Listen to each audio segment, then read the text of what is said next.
profundizar, vamos a comenzar a profundizar fuerte en este libro, ¿verdad? Tan importante del Apocalipsis. Eh, este libro que nos trae tantas, tanta sabiduría, tanta sabiduría del Señor. Vamos a, vamos a irnos al capítulo cuarto del Apocalipsis, ¿verdad? Y vamos entonces eh, a ir viendo el significado de cada una mm, de las cosas que aparecen, ¿verdad? En el Apocalipsis. Eh, vamos a, vamos a empezar por el primer eh, versículo del capítulo 4. Vamos a leer, vamos a ir profundizando. Después de esto, vi una puerta abierta en el cielo. Recuérdense que todo esto son visiones de Juan, eh, que son visiones, como sabemos, apocalípticas, de todo lo que irá sucediendo, ¿verdad? Hasta llegar al final. Recuerden que yo siempre les he dicho que los signos del Apocalipsis no nos están diciendo que el final está tan cercano como puede ser el mes que viene, como puede ser el año que viene. Los signos del Apocalipsis nos van acercando al final, pero no nos dicen cuándo. Y ese es el error que muchas veces cometen los, los hermanos separados cuando a veces quieren como de alguna manera u otra eh, como decirnos cuándo podría ser el final o en qué momento ya se está acercando el final. No, la realidad es que incluso la iglesia primitiva que vivía en las catacumbas, estamos hablando 2000 años atrás, de hecho ellos nos dicen constantemente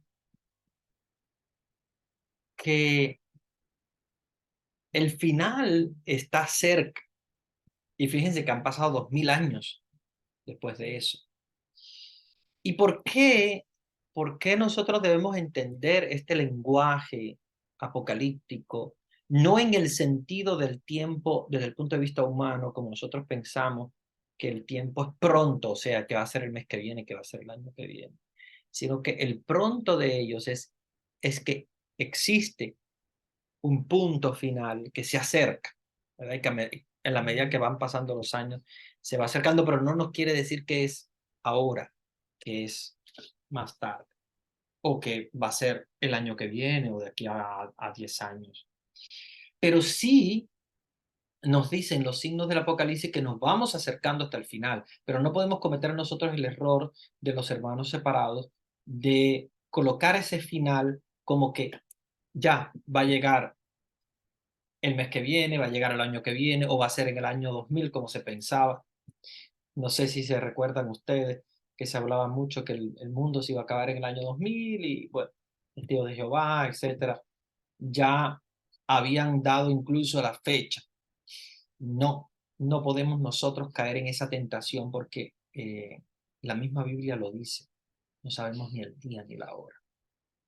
Como no sabemos el día ni la hora, nosotros tenemos que estar preparados como si fuera a pasar mañana.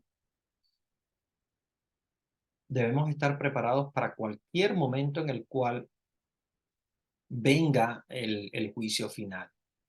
Pero la realidad es que mientras nosotros más nos preparamos, más podemos gozar de ese final.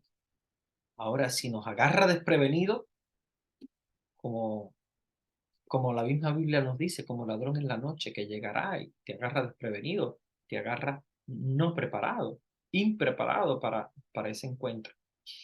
Por eso es que decimos siempre pronto, viene el Señor pronto.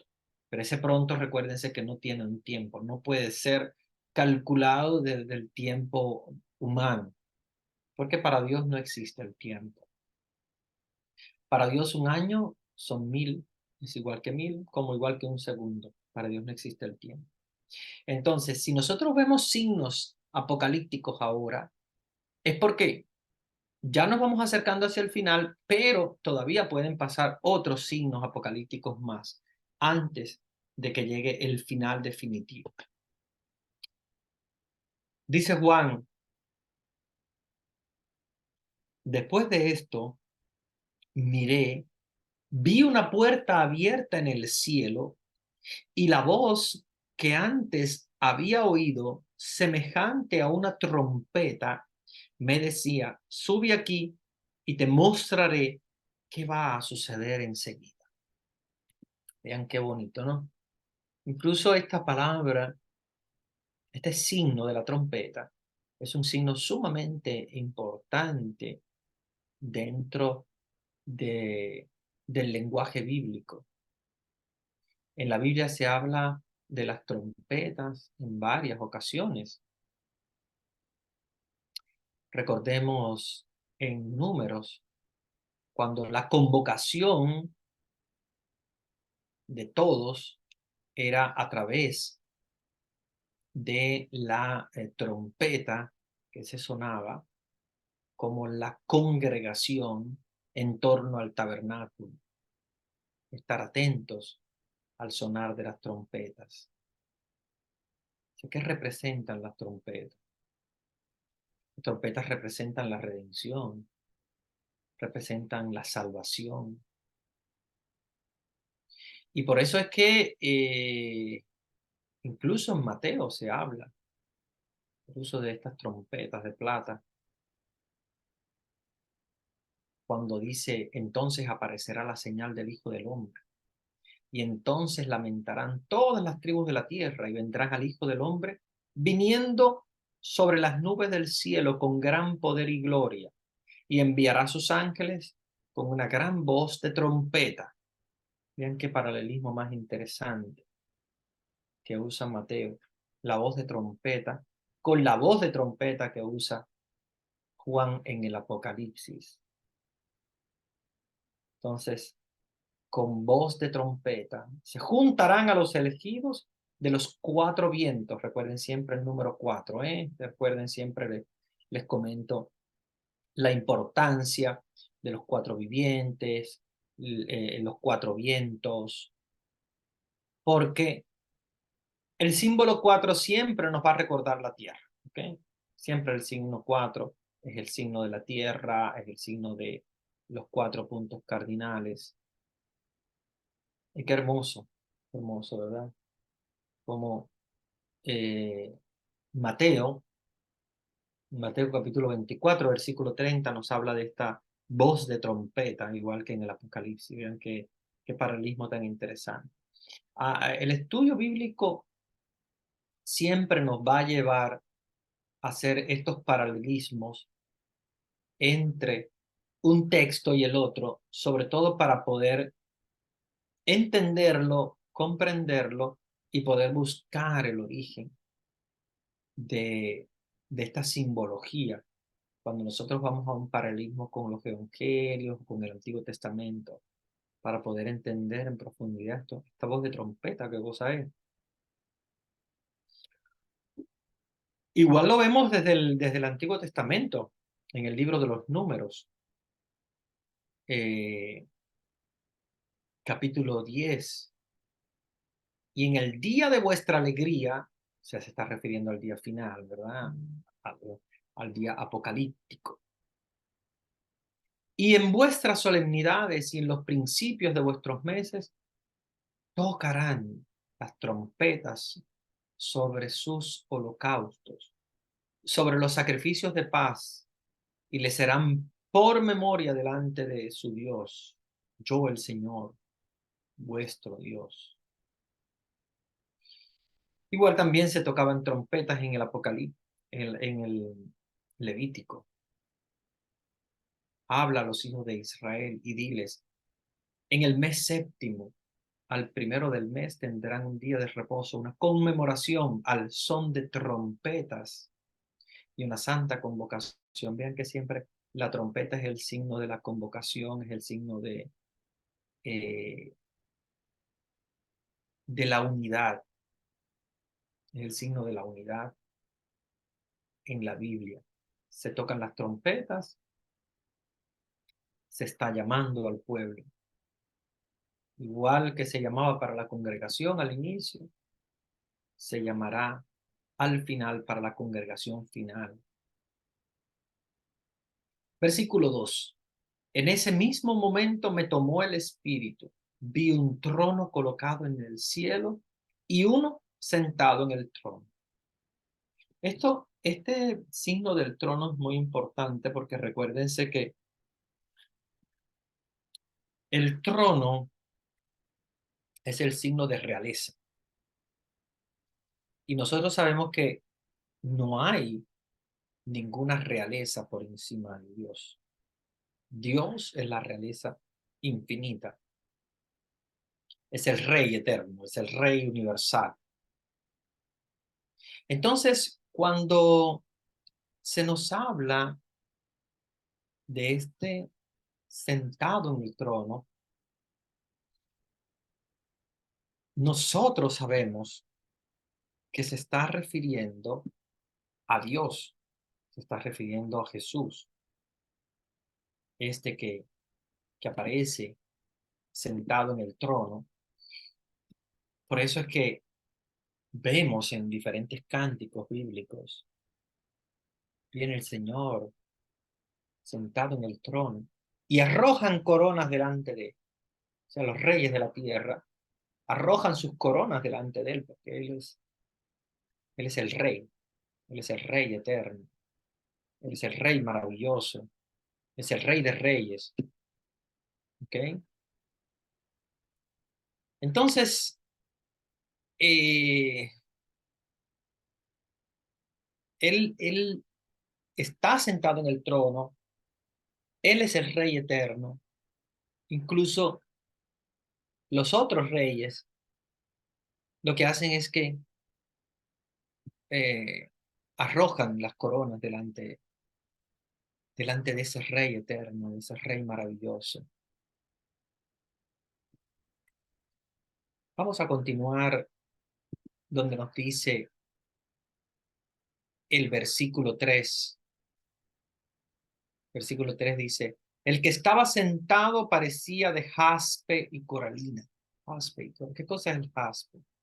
¿Qué cosa es la coralina?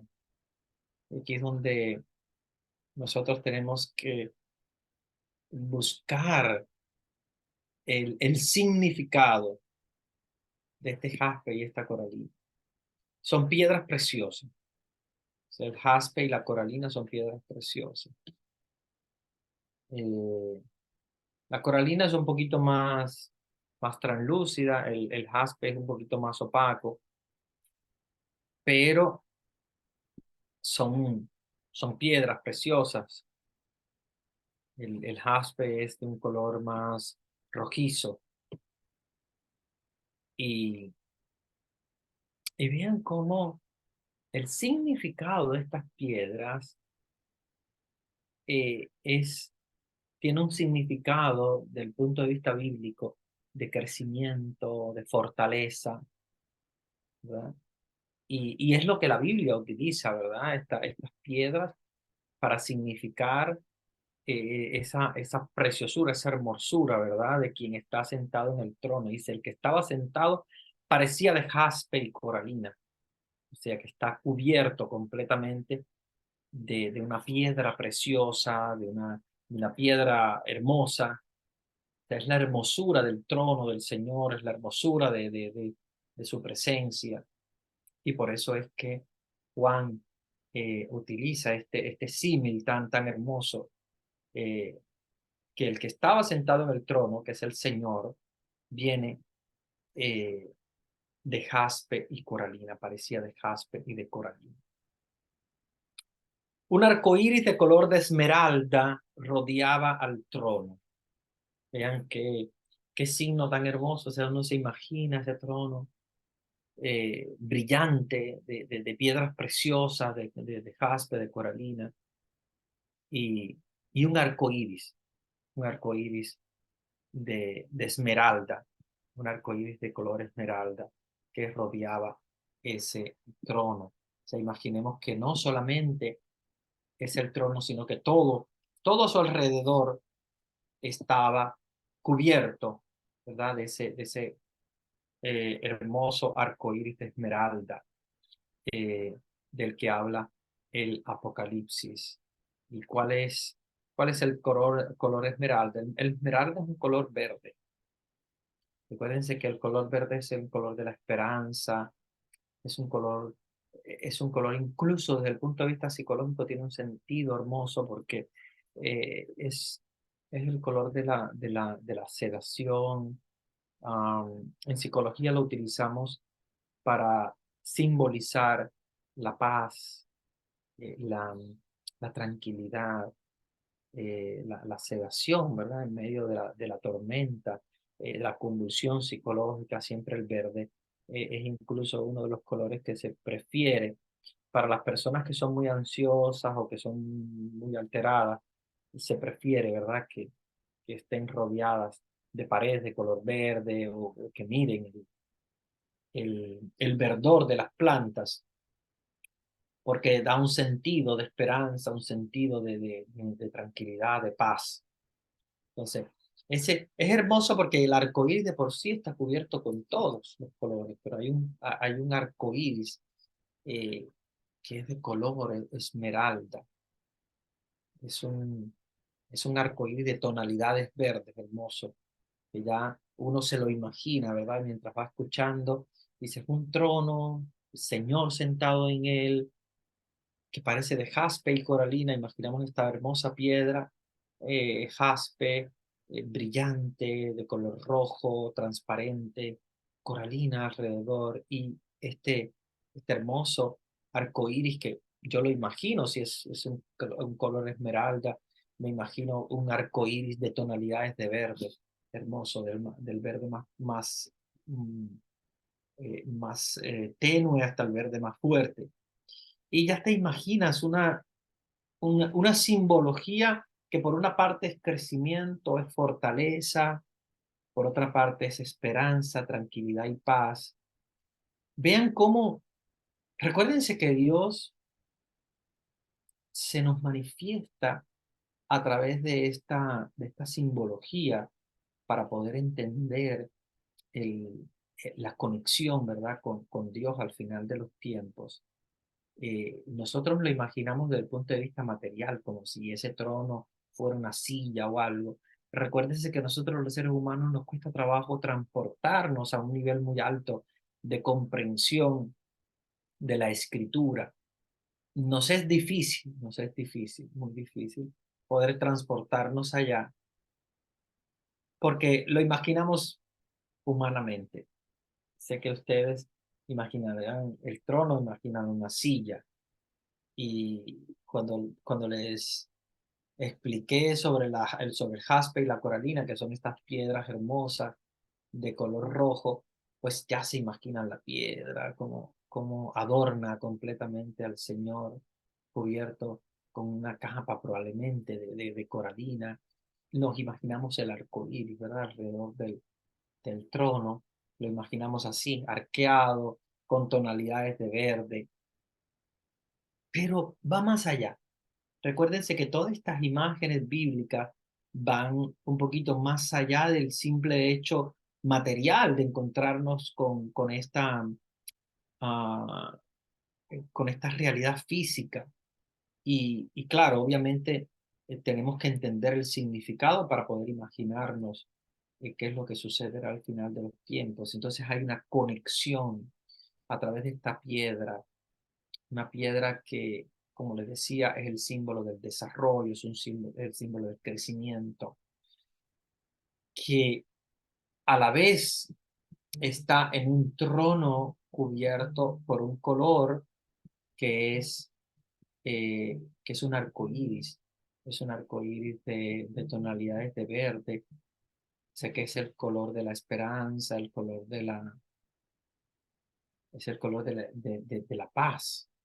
Como les decía, en psicología lo utilizamos para simbolizar esa tranquilidad, esa paz, esa armonía. Entonces, imaginémonos todo eso, pero ya a nivel no solamente físico, sino más bien a nivel espiritual. Esa conexión con la paz, el crecimiento, la armonía, ¿ok? Y la realeza, la grandeza que nos da el color, ese color hermoso de la piedra de jaspe y coralina. Fíjense que en pocos textos bíblicos se nos habla de estas cosas. El arco iris, recuérdense que siempre es el pacto de Dios con los hombres, que fue lo primero que apareció en el cielo después que Dios dijo, bueno, ya, terminamos el diluvio universal con el pecado del mundo. Prometo no más, porque ya se había dado cuenta que la naturaleza del ser humano es pecador y por lo tanto iban a seguir pecando. Era inútil exterminar el mundo porque incluso la familia de Noé era una familia de pecadores. Dios da como signo un pacto que termina con un arco iris. Y es el arco iris, el signo del pacto de Dios con el hombre. Entonces, cuando nos vamos más allá a lo que es la parte espiritual profunda, nos damos cuenta que en ese arco iris es como un arco tendido entre Dios y los hombres. Esa unión de paz, esa unión de amor, esa unión de concordia, de amistad, de unidad entre Dios y el hombre, que es de color esmeralda a propósito para darnos a entender que es de paz, que es de armonía y, y a la vez esa realeza de Dios a través del signo del jaspe y la coralina. Cuando leamos este texto bíblico nos vamos a imaginar esa escena tan hermosa, ¿verdad? Pero que a la vez es espiritual, es simbólica. ¿Ok? Recordemos que todo en Dios es espiritual y por lo tanto tenemos que buscar la simbología espiritual de cada uno de estos signos.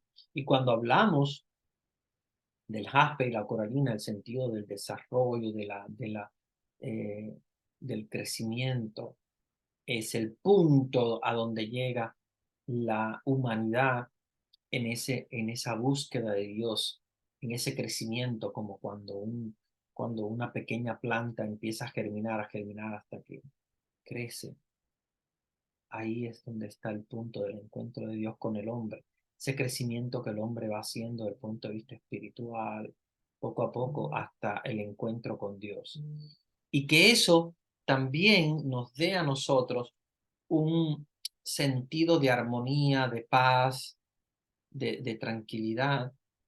Nos damos cuenta de que no es lo que pensamos del Apocalipsis terrible, aunque obviamente habrá una lucha en el cielo, habrán también signos, pero claro, la majestad de Dios es el signo de la grandeza, el signo del crecimiento, de la paz, de la armonía.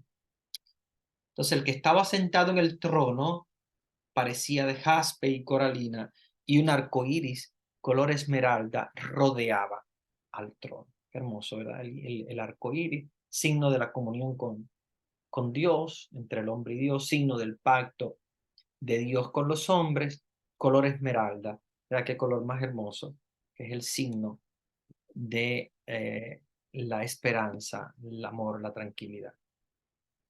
Vamos al versículo 4 y vamos a ver qué interesante este signo eh, que vamos a encontrar en este texto bíblico, porque ahora nos habla de otro número, que es el número 24.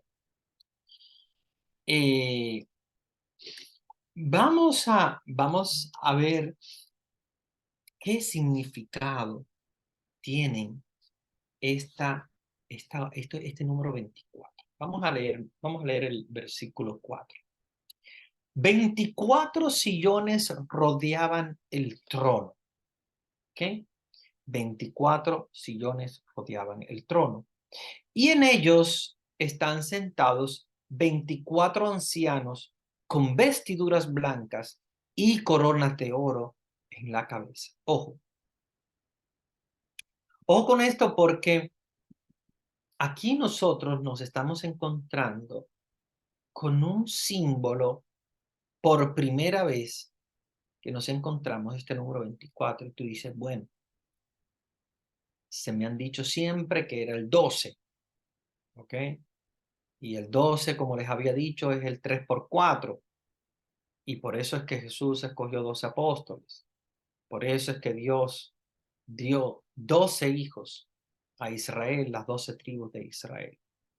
Entonces ahora nos encontramos con esa unidad entre el Antiguo y el Nuevo Testamento, esa unidad entre Israel, ¿verdad? Las tribus de Israel y la salvación a través de Jesús por medio de los apóstoles, que son 12. Entonces, 12 apóstoles y 12 tribus de Israel, esa unidad nos dan 24 sillones que rodean el trono. El signo 24 es muy importante porque recuérdense que aquí nos vamos a nosotros a trasladar a esa unión entre Dios y el hombre, a esa unión entre el Antiguo y el Nuevo Testamento.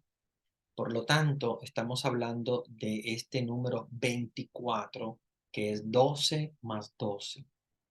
Tenemos 12 tribus, tenemos 12 apóstoles y la suma de 12 más 12 nos da 24. Y estos son los 24 ancianos sentados en estos 24 sillones, ¿verdad? Que rodean al trono de Dios. Con 24 sillones, imaginemos ya 24 sillones que rodean el trono de Dios. Y que hay sentados 24 ancianos. O sea, se está refiriendo a 24 tribus de Israel, o sea, 24 hijos de Israel, que son los patriarcas de las tribus. Y se está refiriendo, o sea, 12 por allí, y los otros 12 son los 12 apóstoles. Son ancianos, porque obviamente en la Biblia el signo del ancianato no es, porque claro, obviamente son ya viejos los apóstoles, porque ya son viejos más aún, más viejos aún son las tribus de Israel y los hijos de Israel. Pero el símbolo del anciano en la Biblia no es ser viejo, ser pasado en años, sino que el signo del anciano es la sabiduría, es la bendición, es esa ciencia que brota de la palabra de Dios, que los ancianos la tienen, ¿verdad? Y de hecho, si ustedes se ponen a ver cada uno de las intervenciones de los ancianos en la Biblia, ha sido personas que estudian la palabra de Dios, han sido personas que de alguna manera u otra han tenido esa sabiduría por el estudio de la palabra de Dios y por los años. Y vienen vestidos de vestiduras blancas. Y aquí es donde precisamente nosotros debemos enfocarnos para entender que estas vestiduras blancas tienen una simbología muy importante. Recuérdense que la simbología de la vestidura blanca es el signo de la santidad. No entra al cielo nadie que no sea con vestiduras blancas. Es por eso que la iglesia habla de el purgatorio. Y el purgatorio es el signo de esa persona, ese cristiano que a pesar de que está destinado a Dios, está destinado a ir con Él, al ser eh, pecador, limitado, debe pasar por una purificación. Por eso purgatorio es purificación, es donde viene la palabra purgatorio. Que sabemos que no es un lugar, es un estado del alma, donde se purifica para poder entonces entrar en ese lugar, en ese estado del alma que es el cielo, donde están las personas con vestiduras blancas. Sabemos que si somos pecadores no vamos a tener las vestiduras blancas completamente. Vamos a tener algunas manchas y por eso se requiere el purgatorio. Se requiere el purgatorio para purgar esos pecados, para purgar esas pequeñas faltas, ¿verdad? Y tienen coronas de oro en la cabeza. Recuerden que es el signo de la realeza. Son ellos reyes que reinan con Dios, que reinan con Jesús.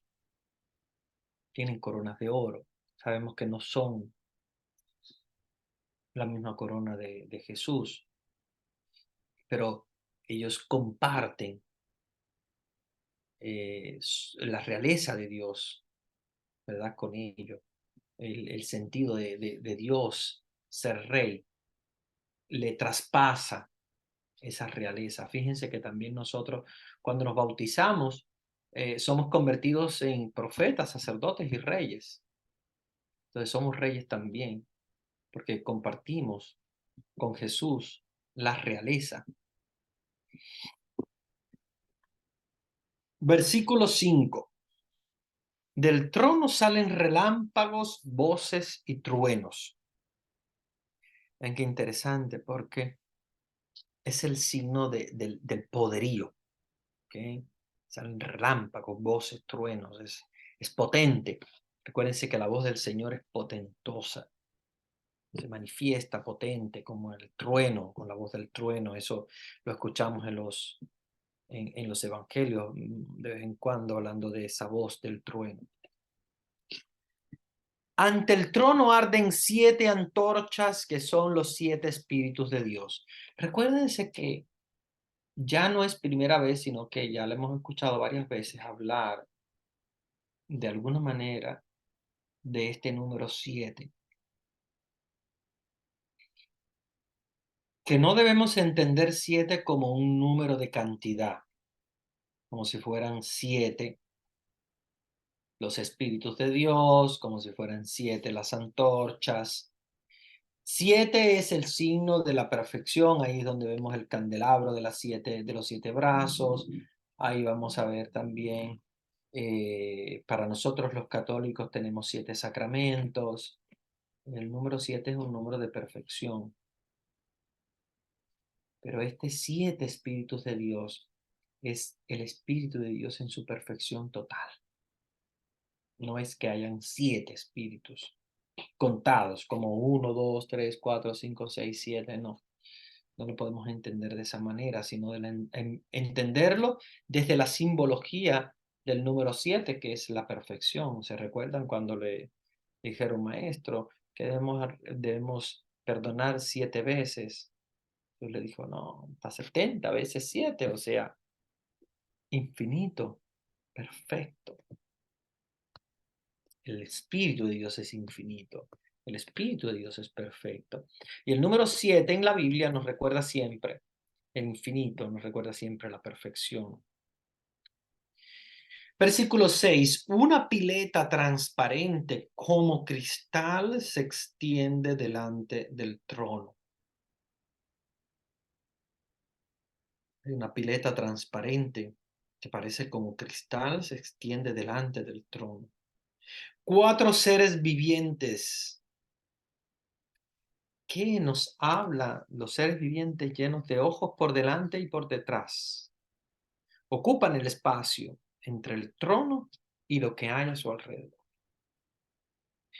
Vamos a ver, porque este texto es siempre un poquito difícil de entender. Hay una pileta transparente que se extiende por el trono y que entonces entre el trono y lo que hay a su alrededor, en ese espacio, hay 4 seres vivientes.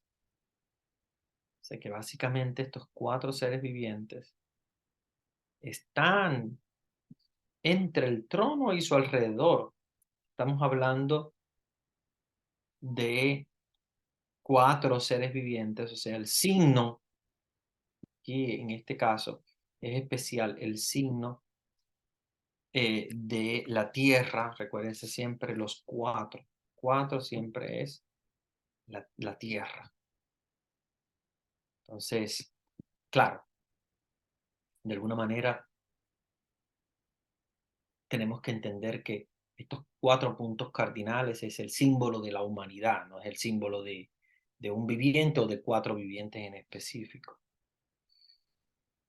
Aparecen estos 4 vivientes en varias ocasiones, aparecen no solamente ahora en el capítulo 4, lo vamos a encontrar en el capítulo 5, lo vamos a encontrar en el capítulo 6, lo vamos a encontrar en el capítulo 14, lo vamos a encontrar en el capítulo 19. Y estos son seres, o sea, nos está hablando de, de un ser, o sea, de un ser, no un ser humano, hablando de seres ya que tienen existencia. Podrían ser ángeles, podrían ser querubines, podrían ser serafines. Lo importante de esto es entender que tienen una cercanía al trono de Dios muy grande. Por lo tanto, se supone que si tienen una proximidad muy grande al trono de Dios, pues sean ángeles, que son los que están alrededor del trono. Y que al parecer, ya inclusive Ezequiel 1 del 12 al 20 nos está hablando de un cierto movimiento, ¿verdad? Constante alrededor del trono que tienen estos seres vivientes. ¿Ok? Y si de alguna manera nosotros pudiéramos comprender el de dónde viene esta simbología, podríamos irnos precisamente al lugar donde se habla por primera vez de estos 4 seres vivientes, ¿no? Vamos a buscar, en este caso, el texto de Ezequiel 1 del 12 al 20. Vamos a ver qué nos dice Ezequiel, porque es por primera vez que habla de estos vivientes. Y nos dice Ezequiel capítulo 1, versículo 12. Cada uno caminaba derecho hacia adelante, hacia donde el Espíritu les movía que anduviesen, andaban. Y un segundito que se me... Un segundito que se me bloqueó el texto. Que tengo un ad blocker que bloquea la publicidad y eso me da a veces problema con él. Bueno, dice estos vivientes, ¿verdad? Que son, que aparecen ya en el libro de Ezequiel, nos está hablando básicamente de ángeles que tienen una conexión directa con la tierra, una conexión directa con el ser humano. Dice que hacia donde el espíritu les movía que anduviesen andaban, y cuando andaban no se volvían. En cuanto a la semejanza de los seres vivientes, su aspecto era como de carbones de fuego encendidos, como visión de aones. Su aspecto era como de eh, hachones encendidos que andaban entre seres vivientes y el fuego resplandecía. Mientras yo los miraba, los seres vivientes, y aquí una rueda sobre la tierra junto a los seres vivientes. A los cuatro lados, el aspecto de las ruedas y su obra era semejante al color del crisólito. Y las cuatro tenían la misma semejanza. Su apariencia, su obra eran como rueda en medio de fuego. Cuando andaban se movían hacia sus cuatro costados, no se volvían cuando andaban. Y sus aros eran altos y espantosos y llenos de ojos alrededor de las cuatro. Llenos de ojos. ¿Ven? Que nos vuelve de nuevo a aparecer la simbología del ojo. Y cuando los seres vivientes andaban, la andaban alrededor de ellos. Y cuando los seres vivientes se levantaban de la tierra, las ruedas se levantaban. Y hacia donde el espíritu les movía que anduviesen, andaban. Ellos andaban, andaban ellas, y cuando ellos se paraban, se paraban ellas. Asimismo, cuando se levantaban de la tierra, las ruedas se levantaban tras ellos, porque el espíritu de los seres vivientes estaba en las ruedas. Y sobre las cabezas de los seres vivientes aparecían una expansión a manera de cristal maravilloso, extendido encima sobre sus cabezas. Y debajo de la expansión, las alas de ellos estaban derechas, extendiéndose una hacia la otra. Cada uno tenía dos alas que cubrían su cuerpo. Y oía el sonido de sus alas cuando andaban, como sonido de muchas aguas, como la voz del Omnipotente, como ruido de muchedumbre, como el ruido de un ejército. Cuando se paraban, bajaban sus alas, y cuando se paraban y bajaban sus alas, se oía una voz de arriba de la expansión que había sobre sus cabezas. Vean qué hermoso, porque eh, justo el Apocalipsis nos está hablando de, de estos signos que aparecen también en Ezequiel. Entonces, ya nos damos cuenta de que está hablando de seres vivientes, no quiere decir ser humano, no está hablando de un ser humano, está hablando de un ser viviente. Y un ser viviente que está cerca del Señor es un ángel, son los que están cerca de él. Ahora bien, estos seres vivientes tienen ojos por delante y por detrás. Acuérdense que la misión del ángel es la de estar pendiente de lo que pasa en la tierra. Estos cuatro ángeles, que son el signo de los cuatro vientos, que es el signo de los cuatro puntos cardinales, tienen ojos por todas partes, por delante o por detrás, porque están pendientes de lo que pasa en la tierra. Acuérdense que son embajadores de Dios. Y eso los hace a ellos estar cercanos a Dios y también al hombre. Es como una conexión. Esta simbología de los ojos es como si ellos fueran los ojos de Dios en la tierra. Fíjense que cuando hablamos de un ángel, siempre hablamos de la cercanía de Dios con el hombre. Un ángel trae mensaje, pero a la vez lleva oraciones a Dios. Por eso es el símbolo de los ojos. A veces lo vemos feo porque pensamos que tiene ojos por adelante y pensamos que si fuera un monstruo. Pero no, recuérdense que el signo es el que nosotros tenemos que tener en cuenta. Los ángeles no tienen forma. Aunque nosotros lo imaginamos, como nos dice en la Biblia, con sus alas hermosas y tal, pero el ángel no tiene forma, es un ser completamente espiritual. Pero en la simbología del ángel, tenemos que entender su misión, tenemos que entender también su función delante de Dios y de los hombres. Recuérdense que aquí está hablando de 4 ángeles que provienen de los 4 puntos cardinales, que tienen ojos por adelante y por detrás, o sea, que es la comunicación de Dios con el hombre, es la manera de Dios ver al hombre. Recuérdense que el ángel tiene esa función de mediador. Y el ojo no lo entendamos como si fuera un monstruo con ojos por todas partes. Pensemos siempre en la imagen del ojo, que es el que ve, y el ángel ve la realidad del hombre. Y por eso es que el ángel está en constante interacción entre Dios y el hombre. Entonces son 4 seres vivientes, son 4 ángeles, que recuérdense que tienen ojos, pero el sentido es la visión de Dios, y que ocupan el espacio entre el trono y su alrededor. ¿Qué nos está diciendo que ocupan el espacio entre el trono y su alrededor?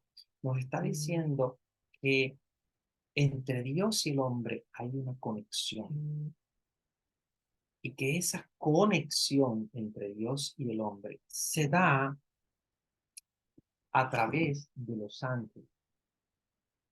Y nos habla de 4 porque obviamente el mundo tiene 4 puntos cardinales, pero no quiere decir que sean solamente 4, ¿ok? Acuérdense que esos 4 vivientes son el signo de los ángeles en comunicación constante entre Dios y los hombres. Por eso es que ocupa el espacio entre el trono y su alrededor. O sea, Dios, que es el trono, y su alrededor, que son los hombres. No podemos entender a un ser viviente humano, porque obviamente estamos hablando de una proximidad con Dios muy grande. ¿Ok?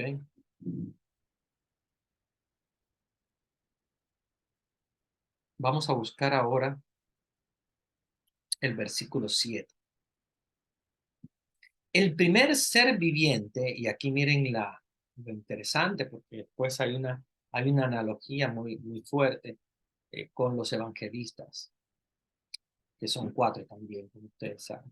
El primer ser viviente se parece a un león, el segundo a un toro, el tercero tiene rostro como de hombre, y el cuarto es un águila en vuelo.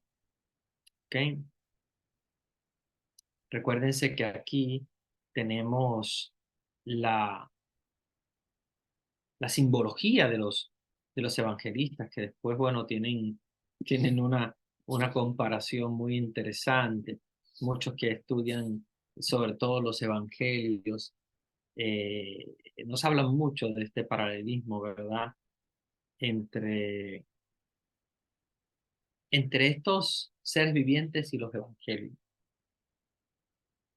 Recuerden que los evangelios, cada uno de ellos tiene un significado, y, y claro, ese significado digamos, esa característica, más que significado, esa característica que tienen cada uno de ellos es la que nos recuerda a, a cada uno, ¿verdad? De estos seres vivientes. Cuando nos habla de Juan, por ejemplo, que es el águila, ¿verdad? Juan es el águila. ¿Y por qué Juan es el águila? Eh, Recordemos que Juan es uno de los apóstoles y evangelistas que más utiliza, es uno de los que más utiliza precisamente a, mm, el vuelo poético, la profundidad de lo que es la teología. Y fíjense que cuando nosotros hablamos de Juan y lo identificamos con el águila, pues nos damos cuenta de que al ser un evangelio que no nos narra los acontecimientos prácticos allí, sino que va mucho más allá a la teología profunda, entonces es como el águila que hace ese vuelo poético. O sea, no va a lo concreto, a un vaso, a un libro, va mucho más allá. O sea, no nos está hablando Jesús miró, Jesús vio, Jesús dijo, hizo. Va mucho más allá al sentido profundo de la escritura. Eh, Después nos habla del hombre y, y claro, obviamente eh, el, el, el, el- el signo del hombre es el signo de quien habla del Hijo del Hombre en el Evangelio. Recordemos que mm, en muchas ocasiones se nos aparecen eh, estos cuatro, em, esta imagen del Hijo del Hombre en, en los evangelios y, y el sentido del hombre, que bueno, que generalmente se representa como un ángel, eh, nos hace ver la, la función eh, de este Hijo del Hombre como forma de un ángel que lo vemos mucho en el Evangelio según San Mateo. San Mateo nos habla muchísimo del Hijo del Hombre y por eso es que lo simbolizan con este ser viviente en forma de ángel que también tiene la forma de un hombre. Entonces, Mateo es el que se destaca por identificarse con este ser viviente. El león representa a Marcos. El Evangelio de Marcos habla mucho de San Juan Bautista, como ustedes saben, y habla de quien clama en el desierto y que habla precisamente que quien clama en el desierto tiene una voz como la de un león, un animal fuerte, clama que es fuerte a la hora de hablar de la conversión de los pecados. Y por último, el toro es Lucas, que empieza hablando en su evangelio del sacrificio de Zacarías a Dios. Y el toro es el símbolo del sacrificio. Es el deseo de una vida espiritual que permite al hombre mm, triunfar por encima de cualquier pasión animal y poder obtener esa paz deseada. Entonces el toro eh, es Lucas, león es Marcos, el hombre o el símbolo del hombre, del ser viviente, Mateo, y el águila simboliza a Juan con su eh, teología profunda. Entonces, estos seres vivientes que también, digamos, de alguna manera simbolizan a los cuatro evangelistas, eh, nos hacen reflexionar cómo a través de los evangelistas, nosotros, los seres humanos, la voz de Dios de diferentes maneras, sea con un vuelo poético como el de Juan, sea por una caracterización más humana como el de Mateo, pero nos llegan de los cuatro puntos cardinales, sentido de la tierra. Versículo 8. Cada uno de los cuatro seres vivientes tiene 6 alas llenas de ojo alrededor y por dentro, y no cesan de repetir día y noche, Santo, Santo, Santo, es el Señor Dios Todopoderoso, aquel que era, aquel que es y que viene. Vean qué interesante. Entonces hay cuatro seres vivientes con alas que tienen ojos. Recuérdense que el ojo es el sentido de la visión de Dios. por donde Dios ve al hombre, por donde el hombre ve a Dios. Y los seres vivientes, que son ángeles, cantan al Señor, aclaman al Señor. Y fíjense que le dice, Santo, Santo, Santo, 3 veces. Nosotros sabemos ya que el signo 3 es el signo de Dios cuando nos referimos a Dios Padre, a Dios Hijo, a Dios Espíritu Santo. Por eso no se dice una sola vez, sino que se dice 3 veces. Santo, Santo, Santo.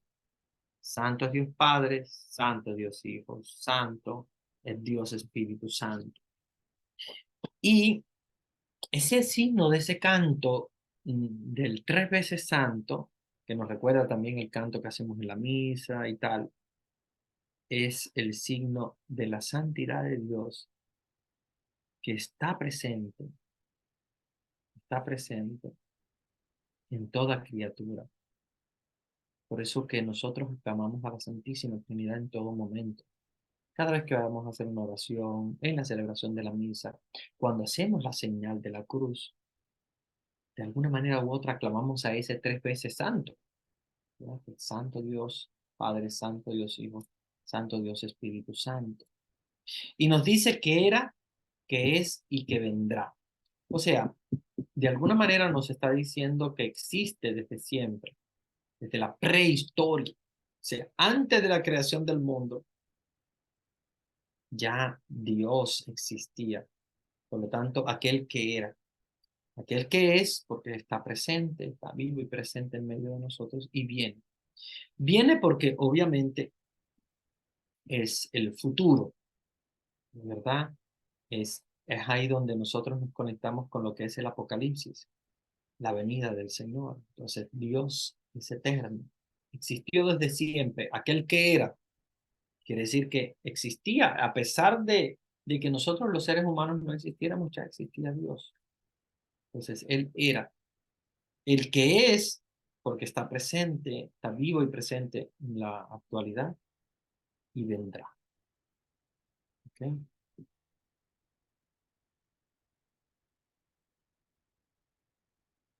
Versículo 9. Cada vez que los seres vivientes dan gloria, honor y acción de gracias al que está sentado en el trono y que vive por los siglos de los siglos, los 24 ancianos se arrodillan ante el que está sentado en el trono, adoran al que vive por los siglos de los siglos y arrojan sus coronas delante del trono. Vean qué hermoso. Nos imaginamos los 24 ancianos, o sea, las 12 tribus de Israel. Nos imaginamos también los 12 apóstoles. En total suman 24 que se arrodillan delante del trono, que arrodillan delante de Dios y adoran al que vive por los siglos de los siglos, arrojando sus coronas delante de él. O sea, donándole al Señor prácticamente como su, su realeza, su título. No hay un título por encima de Dios. No hay una realeza por encima de Dios. Y por eso es que ellos arrojan sus coronas delante de Él. En el versículo 11 dice, vuelvan a ti, Señor y Dios nuestro, la gloria, el honor y el poder. Porque tú lo mereces, tú creaste todas las cosas y por tu voluntad existen y fueron creadas. Bien, qué hermoso como nos habla de 3 características que se donan a Dios: la gloria, el honor y el poder. La gloria, lo máximo, ¿verdad? Es el encuentro con Dios, es la paz definitiva. El honor, que es obviamente la alabanza, y el poder. Muy bien, vamos a, vamos a ver algunas preguntas que hay en el chat, algunos comentarios.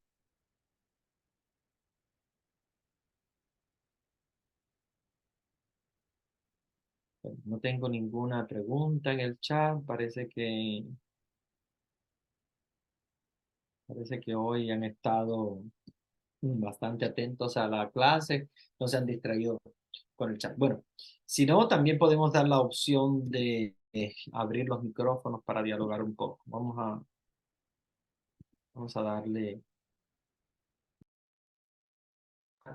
vamos a darle oportunidad para que abran sus micrófonos y que puedan, ¿verdad? Dialogar. Déjenme ver una pregunta que me colocaron ahora mismo en el chat. ¿Qué representan las 6 alas? Bueno, no tiene una representación específica las 6 alas del Apocalipsis. Recordemos que no todo en el Apocalipsis tiene una simbología, los números, eh, sino que muchas veces nos está eh, hablando de decoración. Recuérdense que para entenderlo, recordemos que el signo el signo de los números no, no es exactamente que cada uno tenga su sentido, ¿ok? Sería muy difícil encontrar un ángel con alas, por ejemplo, de 7, porque si no habría 3 de un lado, 4 de otro. Desde el punto de vista incluso del equilibrio no sería, no sería oportuno. Pero la realidad es que sí podemos hablar eh, de, de un equilibrio 3 y 3, pero que tenga un sentido específico de algo, no lo tenemos. La realidad es que la decoración que nos da el Evangelio es que habían 6 alas. Seguramente no podían poner 7, no podían poner 3, ¿ok? Y el símbolo fue 6. Pero, claro, obviamente también otros en la Biblia hablan de estas 6 alas. De hecho, Isaías nos dice que los serafines tienen 6 alas. Y, y en este caso, Ezequiel nos habla que los querubines tienen 4. Eh, no nos habla específicamente del el sentido, obviamente, de por qué 6 o por qué 4. Sí tienen que ser pares porque obviamente son alas, tienen que haber la misma de un lado y de otro. ¿Ok? Probablemente nos está hablando en este caso, 6 alas, no podría estar hablando de serafines. ¿Ok?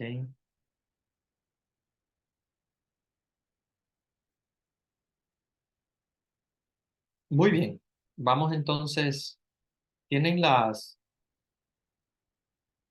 tienen abierto el chat, que pueden también, si quieren, ah, para que no esté hablando yo solamente, pueden abrir su micrófono y hacer algún comentario. Sería bueno para todos también, para que todos nos enriqueciéramos. Me preguntan en el chat, ¿llegó Juan a entender todo lo que se le enseñó? Yo creo que Juan en la tierra no habrá entendido todo, porque a pesar de ser un apóstol, Juan, no podemos decir que Juan, eh, desde el punto de vista humano, sea perfecto. Pero creo que sí ya en el cielo habrá entendido todo. Habrá entendido. Pero no, es casi imposible una revelación tan fuerte, tan grande, que Juan mismo lo haya entendido. Creo que Juan la recibió y la escribió, más que nada.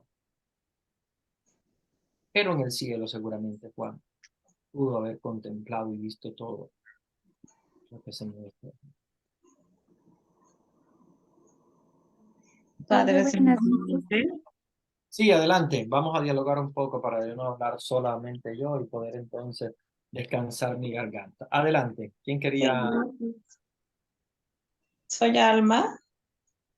Muy de bien. las de Chihuahua, Chihuahua, Ujú, al norte de México, ¿verdad? Frontera con Estados Unidos. Bueno, ujú. pues ahora que he estado meditando con tanto detalle sobre el Apocalipsis, que es esperanza, entonces yo he visto la grandeza de Dios nuestro Señor, cómo va explicando usted con tanto detalle. Y es una grandeza de Dios hermosa. Es lo que yo he sentido en esta clase, mi vivencia. Cómo agradecer a ese Dios que nos ha tomado tan en cuenta, ¿verdad? Pues yo creo que solamente podemos ser agradecidos, pues diciéndole que nos permita la gracia para adorarle, alabarle, y la humildad de su madre, porque Dios habla a los sencillos. Gracias, Padre. Gracias, gracias a ti y bueno, me hace sentir muy bien que ustedes sigan, ¿verdad? Así con tanto esmero esta clase y bueno, tenemos conectadas muchas personas y me gusta que tengan ese amor por el Apocalipsis porque creo que es uno de los libros más difíciles de entender, pero a la vez es uno de los libros que nos dan mucha enseñanza. Hay muchos libros del Antiguo Testamento que nos dan grandes enseñanzas, pero nos dejan con un lenguaje más humano. Recuérdense que desde que empieza la Biblia hasta que termina, vamos a encontrar un lenguaje mezclado entre Dios y el hombre. Recuérdense que es palabra de Dios, pero escrito por el hombre.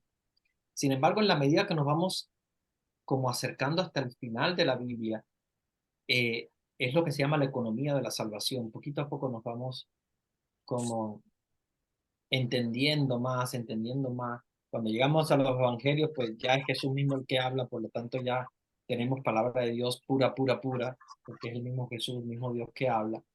Y ya cuando llegamos entonces al final en el Apocalipsis, ya es una revelación de Dios plena, completa, ¿verdad? Entonces, claro, obviamente, por eso es que este libro nos da tanta, tanta enseñanza. Y me alegro que lo sigan mucho y que les haya ayudado mucho. Padrecito, buenas noches. Buenas Soy María. noches. Yo también le agradezco mucho, la verdad, sobre todo, no entendía mucho, pero hoy cuando nos explica sobre de los 4 puntos cardinales, quiere decir que entendemos si no es un lado al otro, los 4 puntos cardinales.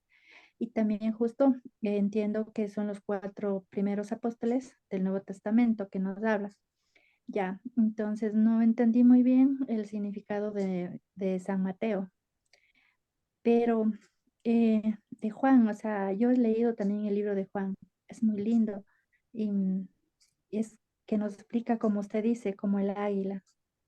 Entonces, a nosotros también nos queda así aprender, sobre todo de este libro del Apocalipsis que nos habla. La verdad, yo también leía, pero no, bueno, no he leído mucho, pero casi no lo entendía así, las trompetas y todo eso.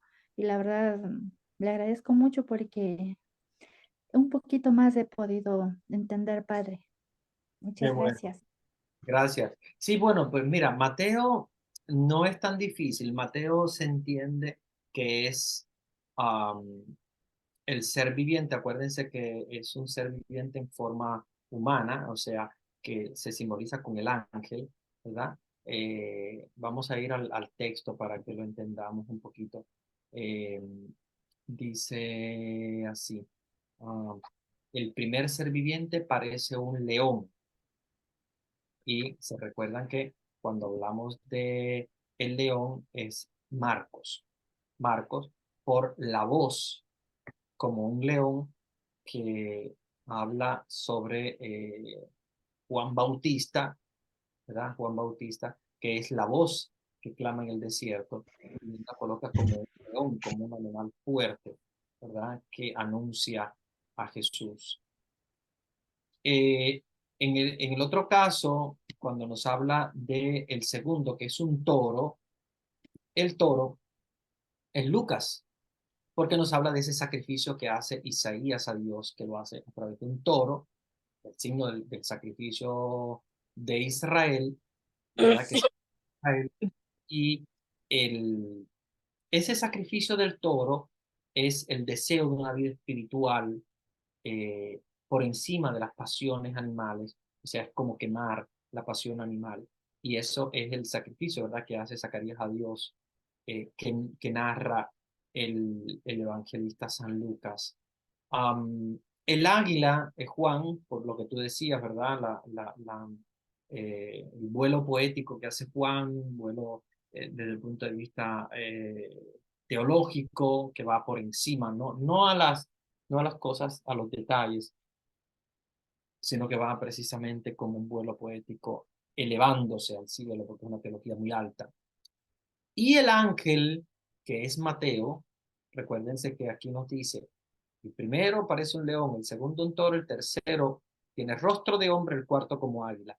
El tercero que tiene rostro de hombre, según, ¿verdad? Los estudiosos nos dicen que el rostro de hombre simboliza al ángel, ¿verdad? Porque el ángel lo simbolizamos como un hombre, ¿no? Como un ser humano. De hecho, los ángeles los vemos como un ser humano, como un niño. Y este sería el signo de Mateo, porque primero, antes que nada, Mateo habla del Hijo del Hombre. O sea, habla de Jesús diciendo que el Hijo del Hombre vendrá porque el Hijo del Hombre, y lo encontramos repitiendo mucho esta palabra, el Hijo del Hombre. Y obviamente el signo del ángel, del rostro humano, es el tercero, ¿verdad?, que nos aparece. Y por eso es que simbolizan a Mateo con este ser viviente del Hijo del Hombre. Incluso también nos dicen que es porque Mateo es el único que habla de la genealogía de Jesús. Y claro, esto nos hace entender que Jesús es hombre, porque viene de una genealogía. O sea, recuérdense el Evangelio de Mateo, donde dice fulano, hijo de no sé quién, fulano, hijo de no sé qué, hijo de quién, hijo de quién, que nos dice 3 veces 12, que también esa tiene una simbología muy interesante, porque hay 3 genealogías de Jesús, prácticamente desde Adán hasta Jesús. Claro, comiéndose partes, porque Mateo lo hace más simbólico que real, pero nos dice, y en realidad termina con José, ¿ok? Que sería el padre de Jesús.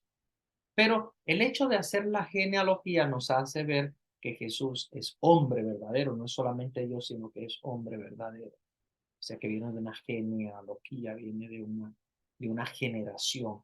Entonces, ya el hecho de que sea el único evangelista que nos hable de Jesús como el Hijo del Hombre y en especial de la genealogía, por eso es que lo simbolizan con este rostro humano del el tercero que dice tiene rostro como hombre, como de hombre. Y el cuarto sería el águila, o sea, Juan. Hay una pregunta en el chat, bastante larga, ¿no? Madre, disculpe. Sí, Quería yo ver si me podían ampliar un poquito de lo que es el solio. ¿qué? El solio que habla acá en los versículos. Dice, por ejemplo, alrededor del solio 24 días, ¿verdad? Yo quería saber, yo más que todo se me aclara un poquito lo que es el solio. Bueno, es que pasa una cosa, que hay diferentes traducciones. Por la traducción que yo estoy llevando, dice trono, porque el solio es precisamente un trono. Ok. Lo único que algunas veces en algunas traducciones les dicen trono. De hecho, la que yo sigo dice 24 sillones rodean el trono. Seguramente el tuyo dice 24 y hay algunas donde dice sillones, hay otras donde dicen eh, sillas o lugares de reinado donde están precisamente alrededor de ese solio, que es ese trono de Dios, que se le llama solio también, o sea, se puede traducir de cualquiera de las dos maneras, pero el signo es el trono de Dios. O sea, son 24 sillas, están los 24 ancianos, o sea, 12, las 12 tribus de Israel, los 12 apóstoles, que están alrededor de ese trono de Dios, que también puede llamarse solio. Gracias, padre. No me había quedado muy claro eso del solio, por eso le pedí Sí, es favor. que son a veces palabras un poquito extrañas, sí. Muy Bueno, amable. gracias. Hay un comentario también muy bonito en el chat donde dice, Padre, buenas noches. Yo también quiero agradecerle mucho por toda la enseñanza que nos ha dado desde el principio con el encuentro de la Biblia 1 y hasta el momento con el Apocalipsis. Nos explica muy bien. Cuando por cualquier motivo no me puedo conectar, veo el video grabado y lo hace Stella, hermanita Vanessa y todos los que conforman el equipo, muy valioso, que Dios los bendiga siempre por tanta labor. Gracias, gracias también a ustedes por todas esas palabras hermosas que también nos dan para poder nosotros seguir adelante con esta misión. ¿Puedo hacer comentario? Sí, adelante. Ah, ok. Hace un tiempo atrás yo me encontré una persona que me dijo, mira, el Apocalipsis nunca se tiene que abrir delante de un niño, delante de un niño de menos de 12 años. Le digo, ¿por qué? Dice, porque es bien peligroso, porque habla de eso. Entonces yo le digo a la persona, al contrario, el Apocalipsis. Se te fue la voz, parece la conexión. Bueno, de hecho estabas hablando eh, de los niños. En realidad el Apocalipsis no es para niños porque tiene un lenguaje que los niños no lo van a entender. Ahora, no quiere decir que, por ejemplo, los niños pueden ir a misa y puede que resulte que en ese día toca leer el Apocalipsis como lectura. El sacerdote, si es una misa con niños, pues tiene la oportunidad de explicar con lenguaje infantil lo que sucede, o sea, cuáles son los signos que aparecen allí. Ahora, no podemos ver el Apocalipsis como si fuera una película con lenguaje de adulto, porque no lo es, ¿ok? El Apocalipsis es una revelación de Dios para todos, para niños, para adultos, para todos. Solo que tanto el niño como la persona que no tiene una formación, el Apocalipsis le va a resultar muy raro. Claro, nos habla de monstruos, como si hubieran caras, cabezas, ojos, y eso ya a veces a nosotros los adultos como que nos resulta como un poco que nos da miedo. Tal vez al niño, que es a su vez un poquito más indefenso, pueda suceder lo mismo. Pero ahí es donde estamos nosotros los adultos para ayudarles a entender, para explicarles.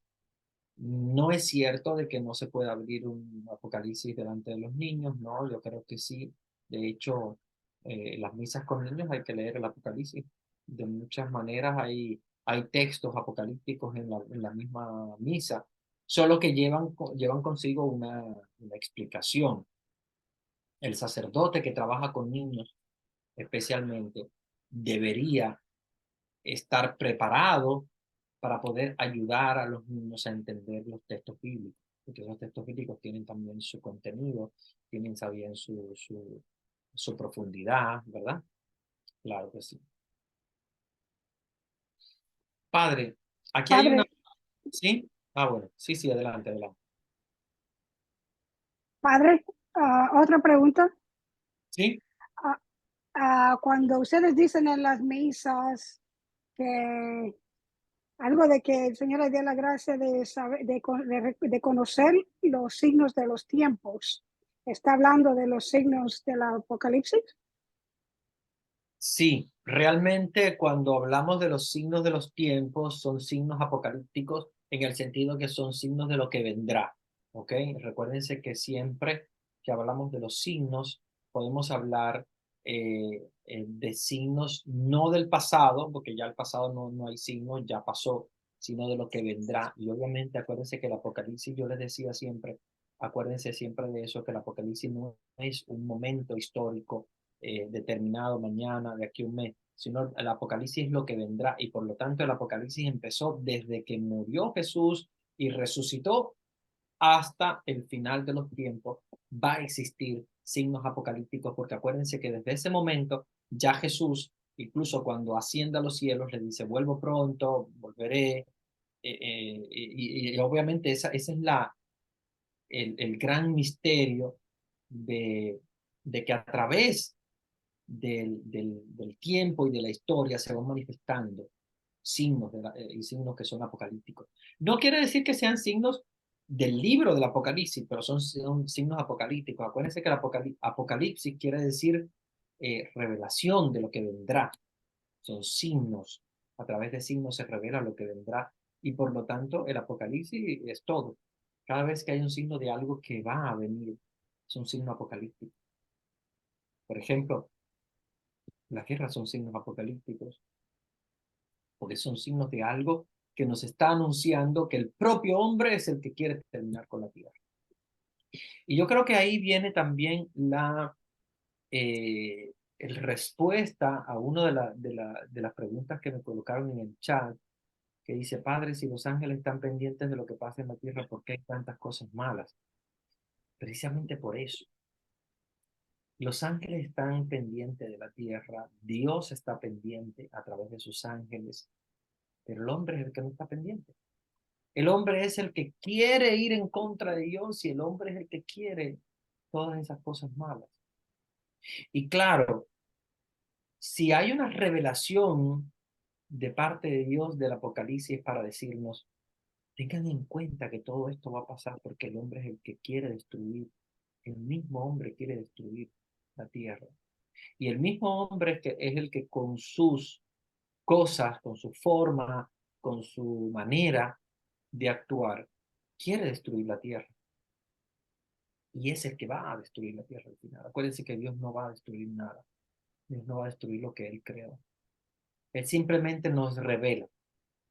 Nos revela para que abramos los ojos, nos revela para que nos demos cuenta de que tenemos que luchar para mantener este mundo para los que vendrán. Pero Dios no va a destruir la tierra. No piensen que Dios va a destruir. Todos estos signos son signos de que el demonio y el hombre son los que quieren destruir la tierra. Por eso es que, a pesar de que los ángeles están pendientes del hombre, es el hombre el que quiere darle las espaldas a Dios, dar las espaldas a Dios. Y es el hombre el encargado de crear las guerras. No es que Dios es el culpable, es el hombre. Entonces, Dios nos está dando signos. Los signos de lo que vendrá es lo que nosotros tenemos que entender, comprender, para poder ayudar a que el mundo pueda vivir y estar y ser el mejor lugar para vivir, un lugar para estar todos los seres humanos. A pesar de que los signos de los tiempos es que el propio hombre va a terminar con el mundo, lamentablemente. Lo mismo que dijo Jesús. Entonces Jesús dijo, uno de ustedes me va a traicionar. Dice, ¿por qué si Jesús podía haber hecho un gran milagro allí, haber cambiado la mentalidad de Judas Iscariote, haberse ido a otro lugar en el momento en el cual lo iban a crucificar, haber desmayado a todos los soldados romanos, lo que hacían en el momento que... Sin embargo, cada signo tiene un porqué. Igual la muerte de Jesús, a pesar de que podía ser evitada, no la evitó, porque era la manera de redimir la humanidad. Entonces, cada signo tiene su porqué. Entonces, la labor del hombre es aceptar la voluntad de Dios a través de los signos, pero convencer al otro hombre de que no sea el el que acabe con el mundo, el que lo destruya. Padre, tal vez nada que ver con el tema, yo pido oración por mi Guatemala que está en problemas gracias. Sí, estoy siguiendo las noticias, he visto que hay un problema grave en Guatemala, incluso con la fiscalía, las personas están protestando. Por una parte, pues vemos con ojos de esto mismo, de los signos de los tiempos, de las personas que quieren ejercer, ¿verdad?, su derecho a protestar y hacer justicia, porque la fiscalía debería hacer justicia, no debería ser al contrario quien, eh, quien quiere tomar la justicia por sus propias manos, como si fueran los dueños de todo. Pero por otra parte también se hace mucho daño a un país, ¿verdad? Con una parálisis, ¿verdad? Como la que se está viviendo en Guatemala, una parálisis fuerte desde el punto de vista de todo, económico y de vida. Vamos a orar por la paz. Yo creo que la unidad entre los hombres, la comprensión, la búsqueda de la democracia, ¿verdad? De entender lo que el pueblo ha querido elegir, porque al final la voz no la puede tener una persona, por más importante que sea en el país, sino la voz la tiene que tener el pueblo. Yo creo que la intervención también de